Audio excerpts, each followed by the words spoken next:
You are 7 years old, a member of the great aristocratic families of Rome. Then one day, suddenly, a knock comes at your family's door. The Pontifex Maximus, the highest priest in Rome, has arrived, flanked by priests in white robes. Your father bows so low his forehead nearly touches the floor. You don't understand why he's trembling, while your mother is weeping quietly into her sleeve. Then the words are spoken, heavy and final. You have been chosen to serve the goddess Vesta. Your name was drawn during the Captio, a process to recruit new priestesses from the highborn families. You are taken from your home and brought to a carriage, your mother's cry following you down the street, swallowed quickly by the sound of hooves and stone. You arrive in Rome, its temples, arches, and markets surround you, but you are headed only to one place, the great marble gates leading to the house of the Vestals, the beating heart of the city. The house of the Vestals smells of oil lamps and fresh plaster, its courtyard filled with statues of women whose faces are solemn. They somehow scare you.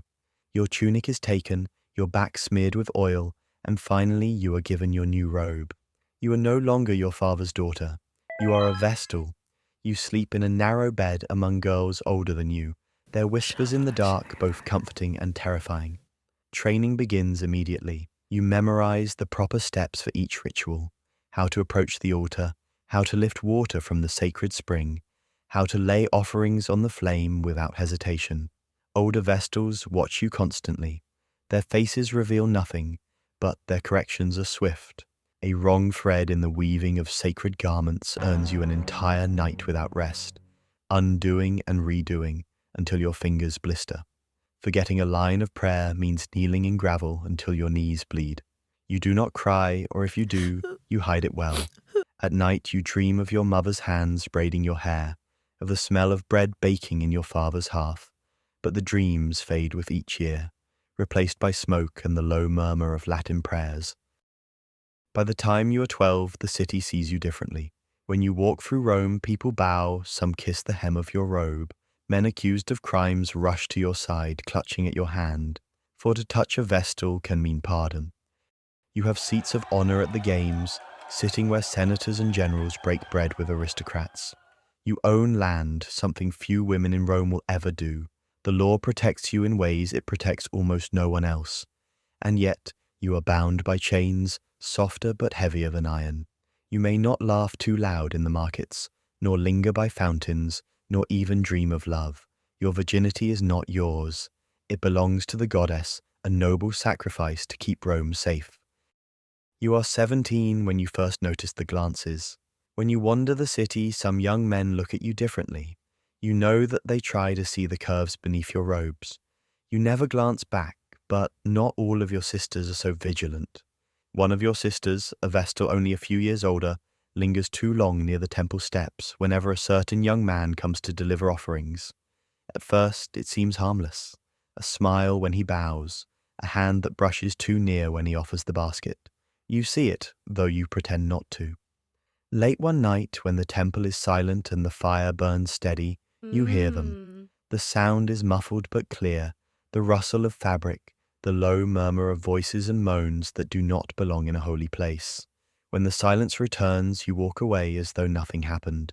But Rome sees everything sooner or later. The trial is swift, the verdict inevitable. She broke her vow. They lead her to a chamber dug deep into the earth, a small vault just wide enough to hold a body. You are forced to watch, along with your sisters, as the walls close around her, brick by brick.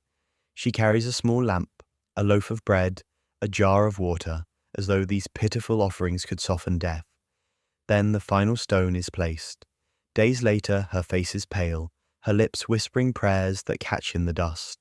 You are told this is mercy, for a Vestal's blood must not be spilled, but you know better. That night you tremble, not only for her, but for yourself.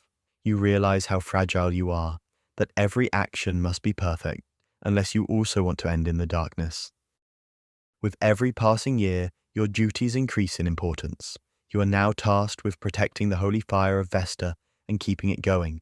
According to Roman history and legends, the entire empire will be destroyed if the flame ever goes out.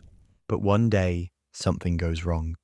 You sit beside the altar, eyes heavy, trying to read a prayer. A gust of wind sweeps the smoke sideways. The flame flickers once, then vanishes. You stare at the darkened altar in disbelief. Moments later, the Pontifex Maximus storms in. His face is thunder. "You, let it die," he says, and those 4 words weigh heavier than chains. You are dragged to the courtyard. You want to scream, but you accept your fate. The people already whisper, already stare. You are stripped of your veil and whipped with rods, each strike cutting like fire. Not enough to kill, but enough to leave some scars. You taste blood, your vision blurs, and the roar of the crowd fills your ears. Rome has not been destroyed, but your body sure feels like it. When it is over, the flame is relit, with fire drawn from the sun itself, as though to purify what you defiled. For weeks afterward, you hear people whisper about your failure. That is the one who failed, but you survive and continue your duty. You pass into your 20s, then your 30s, no longer the child who trembled under punishment, no longer the girl who dreamed of her mother's gentle touch. The city changes beyond the temple walls. Emperors rise and fall, markets swell and empty. Legions march out and return scarred or not at all. Meanwhile, you continue to tend the holy flame.